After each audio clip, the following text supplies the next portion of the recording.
এত সহজে নিমেষে কিন্তু উত্তর চলে আসবে। ঠিক আছে, তাহলে এটা হয়ে গেল আমাদের 10। Next number 11। 11তে কী আছে, একটা রিজনিং আছে। কি বলেছে রিজনিংটা একটু দেখে নিই। রিজনিংটা বলেছে যে এ দেখো রিজনিংটা, এ পরপর বাম দিক থেকে একটি সারিতে 16, তাহলে এই বাদিক থেকে গেলে এর পজিশন হচ্ছে, এখানে মনে করো এ আছে, বাদিক থেকে গেলে এর র্যাঙ্ক 16, আর ডান দিক থেকে এ গেলে এর র্যাঙ্ক হচ্ছে 10। তাহলে এর পজিশন কি হবে? শর্টকাট রাস্তা, এ দুটোকে যোগ করো 26, তার থেকে 1 বিয়োগ করে দাও, অর্থাৎ 25। এটা হবে এর র্যাঙ্ক, মানে অপশন সি হবে কারেক্ট আনসার। ঠিক আছে একদম। তারপর চলে আসি আমরা 12 নম্বরে। এখানে একটা ইংলিশের ওপরে কোয়েশ্চেন আছে। বলেছে এটা শূন্যস্থান পূরণ। And dashed person makes decision wisely, মানে একজন ব্যক্তি যিনি খুব ওয়াইজলি মানে জ্ঞানীভাবে ডিসিশন নেন। ঠিক আছে, তাহলে এটা হবে কি এডুকেটেড পারসন, তার জ্ঞান দিয়ে তিনি ডিসিশন নেন। এডুকেটেড মানে শিক্ষিত লোক। ঠিক আছে, পরের প্রশ্ন নাম্বার 13। এখানে আবার একটা অঙ্ক চলে এসছে, এই দেখো 13। তাহলে অঙ্কটা আমরা আগে সমাধান করে নিই, দেখি কি বলেছে অঙ্কটা। বলেছে ফর হোয়াট স্টারের কোন পূর্ণমান সংখ্যা মানের জন্য 5, 6, স্টার 7, 2, 3 এই সংখ্যাটি 9 দ্বারা বিভাজ্য হবে। সব থেকে ইজি পদ্ধতি কি 9 বানাবে আর কাটবে। দেখো 7 আর 2 9 কেটে দাও, 6 আর 3 9 কেটে দাও, পড়ে থাকলো কত 5। 5 আর কত হলে 9 হবে? তুমি বলবে 4। তার মানে নিশ্চয়ই স্টারের মান 4ই হবে। পরিষ্কার একদম। তাহলে রাইট আনসার 4 হয়ে গেল, অপশন এ। পরে দেখো 14 নম্বরে চলে এসছে যে এটা খুব ইম্পর্টেন্ট, অনেকেই গন্ডগোল করে থাকতে পারো। বলেছে 1890 সাল থেকে 1909 সাল এর মধ্যে কতগুলো অধিবর্ষ বা লিপ ইয়ার আছে। দেখো অধিবর্ষ বা লিপ ইয়ার বের করার নিয়ম হচ্ছে যে বছরগুলো 4 দ্বারা ভাগ যায়। 1890 4 দিয়ে ভাগ যাবে না, কিন্তু 1892 সালটা 4 দিয়ে ভাগ যাবে।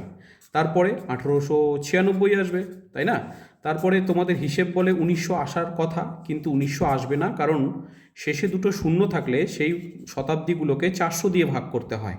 1900 সংখ্যাটা 400 দিয়ে ভাগ যাবে না, তাই 1900 সালটা লিপ ইয়ার হবে না। তারপরে 1900-র পরে তুমি দেখবে হচ্ছে 1904 সাল, আর একটা আসবে 1908 সাল। এই কটা বছর হচ্ছে তোমার লিপ ইয়ার।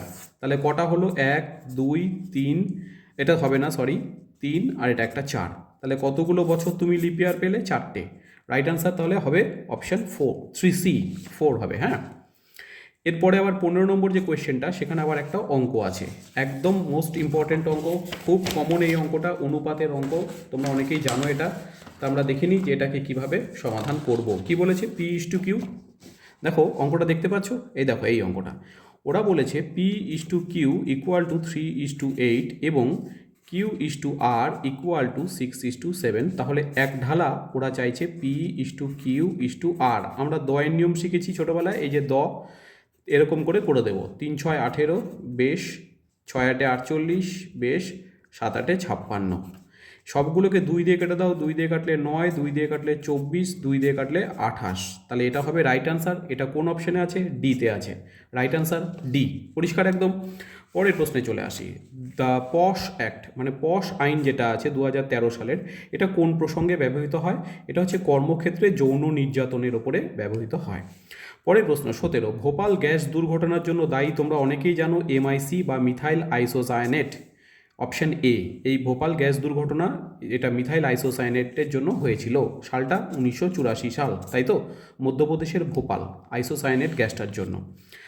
আচ্ছা, তারপরে 18 নম্বর প্রশ্ন, এটা কিন্তু একটা আবার অঙ্কের চলে এসছে। কি বলেছে দেখো, দুটি দশমিক সংখ্যার গুণফল 261.36। একটা সংখ্যা 17.6, তাহলে আর একটা কত হবে? ভাগ করে দেবে।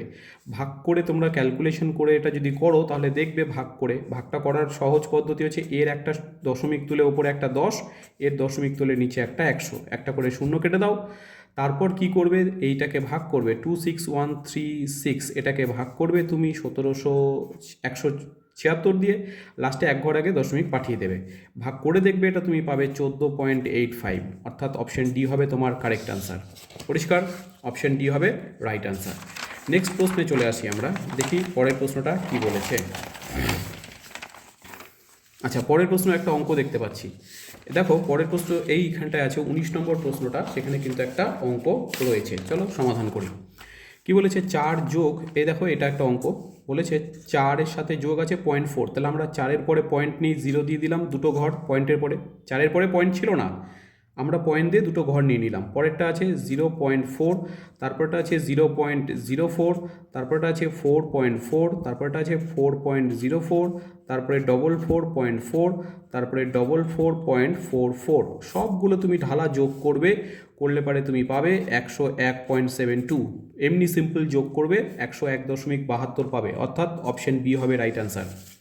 চলে আসো পরেরটা, এখানে 20 নম্বরে যে এই প্রশ্নটা খুব ইম্পর্টেন্ট। এখানে বলেছে 135 এবং 281-কে কোন বৃহত্তম সংখ্যা দিয়ে ভাগ করলে যথাক্রমে 5 আর 1 ভাগশেষ থাকবে। এটা নিয়ম কি? নিয়ম হচ্ছে 135 থেকে দিয়ে ভাগ করলে 5 ভাগশেষ, তাহলে এটার থেকে 5 বিয়োগ করে দিই 130 পাবো। আর 281 দিয়ে ভাগ করলে 1 ভাগশেষ, একবার দিয়ে দিলে 280 পাবো। এই দুটো সংখ্যার গসাগু বের করবে। কী বের করবে? গসাগু কত পাবে? 10। তাহলে রাইট অ্যান্সার হবে অপশন বি, 10 পাবে। ভাগ পদ্ধতির সাহায্যে গসাগু করবে, 10 পাবে। পরে 21 নম্বর অঙ্ক, এটা একটা দশমিকের অঙ্ক বলেছে 4.20 টাকার 4.20 টাকার হচ্ছে কত পার্সেন্ট বলে দিয়েছে। খুব সোজা অঙ্কটা আছে, দেখো ওরা বলেছে যে 4.20 টাকার, দেখো টাকাটাকে পয়সা করলে 100 দিয়ে গুণ, অর্থাৎ 420 পয়সা, তার 5% তুলে নিচে একটা 100, 0 0 কেটে দাও, 5 2 10, 2 দিয়ে কাটলে 21, অর্থাৎ হবে কত? 21 পয়সা। অপশন সিতে আছে 21 পয়সা। ক্লিয়ার একদম। নেক্সট আমরা পরেরটাতে চলে যাই। এরপরে একটা কোয়েশ্চেন আছে নাম্বার 22। নাম্বার 22-এ বলেছে যে পশ্চিমবঙ্গ সরকার ন্যাশনাল এডুকেশন পলিসি 2020 কোন প্রস্তাব গ্রহণ করেননি। পশ্চিমবঙ্গ সরকার এই 4 বছরের স্নাতক কোর্স এই প্রস্তাবটাকে গ্রহণ করেনি, মাথায় রাখবে, হ্যাঁ। তারপরে 23 নম্বরের প্রশ্ন, এখানে একটা গড়ের অঙ্ক দেখতে পাচ্ছি, খুব সহজেই করে ফেলি।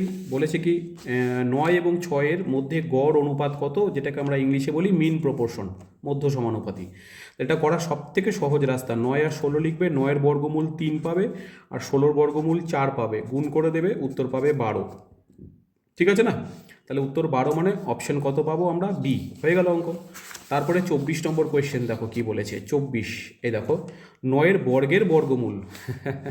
খুব ইন্টারেস্টিং অঙ্ক। আগে 9-এর বর্গ করো, 9-এর বর্গ মানে 9 স্কোয়ার 81, তার আবার বর্গমূল করলে ঘুরে ফিরে 9 পাওয়া যাবে। তাহলে রাইট অ্যান্সার অপশন এ 9। পরিষ্কার একদম।